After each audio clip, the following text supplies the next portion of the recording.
A rare indigenous treasure of India is now facing a serious fight for survival. The Malvi camel, one of the country's recognized indigenous camel breeds, and known for its distinctive white color and compact stature, is rapidly disappearing from the landscape, with only 102 animals reportedly remaining, according to the Livestock Census 2019.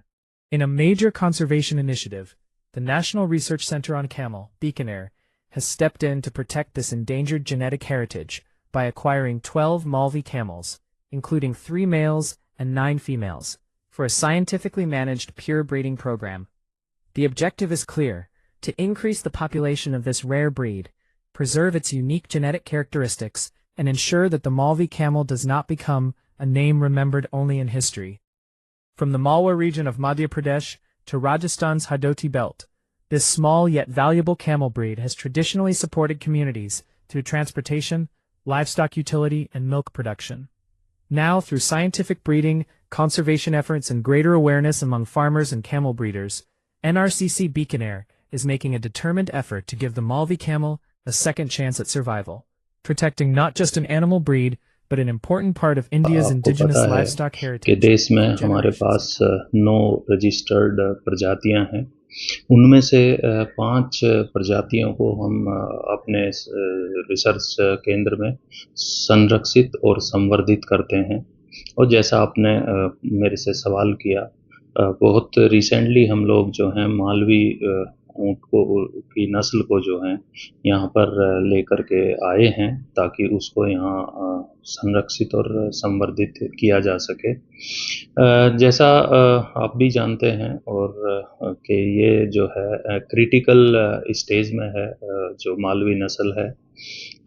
इसका मतलब है कि इसकी जो ब्रीडेबल female हैं देश में वो 300 से कम है। इसके अलावा जो दूसरी प्रजातियों को हम यहाँ मेंटेन करते हैं, उसमें बीकानेरी, जैसलमेरी, मारवाड़ी और कच्छी नस्ल की ब्रीड्स को हमने यहाँ मेंटेन किया हुआ है।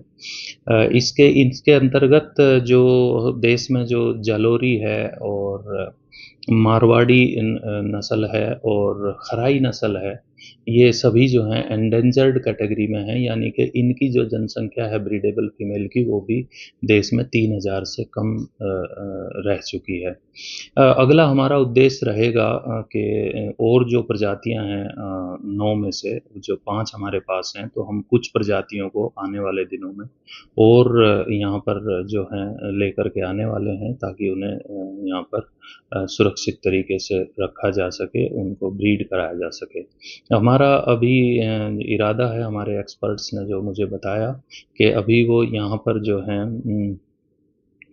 खराई ब्रीड को भी मेंटेन करने वाले हैं, और अगर संभव हुआ तो अगले कुछ सालों में हम लोग डबल हम्प कैमल के लिए भी अटेम्प्ट करेंगे कि उसको बीकानेर में लाया जाए और यहाँ पर रखा जाए। मालवी नस्ल को हम अभी लेकर आए हैं। इसका जो मुख्य उद्देश्य है, क्योंकि इसकी आबादी काफ़ी घट गई है और अभी ये क्रिटिकल कैटेगरी में आ गया है, तो मतलब पिछले जो पशु जनगणना हुई थी उसके आंकड़ों के अनुसार अब इसकी आबादी सिर्फ 102 रही है। तो हमारा जो मुख्य उद्देश्य है कि इसका संरक्षण करना, और क्योंकि किसी भी नस्ल की संरक्षण इसलिए ज़रूरत है क्योंकि हम अपनी जैव विविधता को बचा के रखने की हमारी बहुत ज़रूरत है। तो उसको ध्यान में रखते हुए हमने इस नस्ल के संरक्षण के लिए प्रयास शुरू किए हैं। देखिए, भारत में कुल 9 रजिस्टर्ड नस्लें हैं। उसमें से जो हमारे उष्ट अनुसंधान में 4 नस्ल तो पहले से थी, बीकानेरी, जैसलमेरी, मेवाड़ी और कच्छी। और इसके बाद अभी जो है ये जो 4 नस्ल है उसमें से बीकानेरी, मेवाड़ी, जैसलमेरी और कच्छी नस्ल है, इसकी आबादी तो ठीक ठाक है। मेवाड़ी भी क्रिटिकल कैटेगरी में, उसको हम पहले से मेंटेन कर रहे हैं। और अभी जो हमने मालवी लेके आए हैं, मालवी नस्ल की जो मुख्य विशेषता है कि इसका कलर पैटर्न है। ये नॉर्मली जो है कि ऑफ वाइट से वाइट कलर के होते हैं, और जो भारत की जो ऊँट नस्लें हैं उसमें जो अगर देखा जाए तो ये सबसे छोटे आकार की ऊँट की नस्ल है।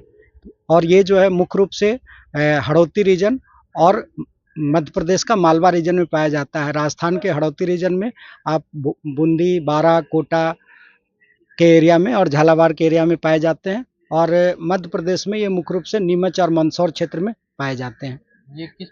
देखिए, जैसे कि जो भी पहले भी जितनी भी ऊँट की नस्लें हैं, उसका मुख्य रूप से पहले हम लोग वो सवारी के लिए, ट्रांसपोर्टेशन के लिए यूज़ करते आ रहे हैं, तो इसका भी पहले यूज़ तो यही होता था, ट्रांसपोर्टेशन ही मुख्य यूज़ था। लेकिन अभी क्योंकि इसके दूध की जो है थेरेपेटिक वैल्यू के बारे में हम लोगों ने काफ़ी जान लिया है और मैकेनाइज़ेशन के बाद उनकी जो ट्रांसपोर्टेशन में यूटिलिटी कम हो गई है, तो इसकी दूध उत्पादन क्षमता भी अच्छी है। और अगर अच्छे खान-पान में 5 से 6 लीटर तक दूध देने की इसकी क्षमता है। तो और दूध में जैसे बाकी सब ऊँट की नस्लें हैं, वैसे ही इनकी दूध में जो थेरेपेटिक प्रॉपर्टी है, उसको अभी हमने तो आँका नहीं है, लेकिन आगे भविष्य में है कि जब हम इस नस्ल का प्रजनन करेंगे और इसके उत्पादों के, इसके खास करके प्रोडक्शन पैरामीटर को स्टडी करेंगे, इसके दूध की विशेषता को भी अध्ययन करेंगे। जैसे इस प्रकार से एटमॉस्फेयर को सेट रखने के लिए यहाँ पर क्या वो व्यवस्था करी जा सकती है अगर इनका वो वैक्सीन?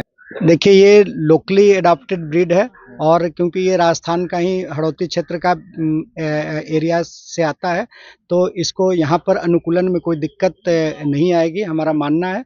बाकी हम लोग जो फार्म के जो भी बेस्ट स्टैंडर्ड प्रैक्टिसेज हैं, चाहे टाइमली इसकी जो सर्रा की बीमारी है उसका टीकाकरण या फिर टाइम टू टाइम जो भी स्क्रीनिंग है, जो मुख्य बीमारियाँ ऊँटों की होती है, वो हम करते रहते हैं और अनुकूलन में कोई दिक्कत नहीं आएगी। हमारा संस्थान का उद्देश्य है कि जो भी नस्लें हैं उसको यहाँ पर संरक्षित किया जाए। तो अभी हमने मालवी से प्रयास किया, 4 पहले से थी, 5वीं है और भविष्य में जो भी नस्ल जो यहाँ पर नहीं है, अभी हम खरई के लिए सोच रहे हैं कि खरई को लेकर आएँ।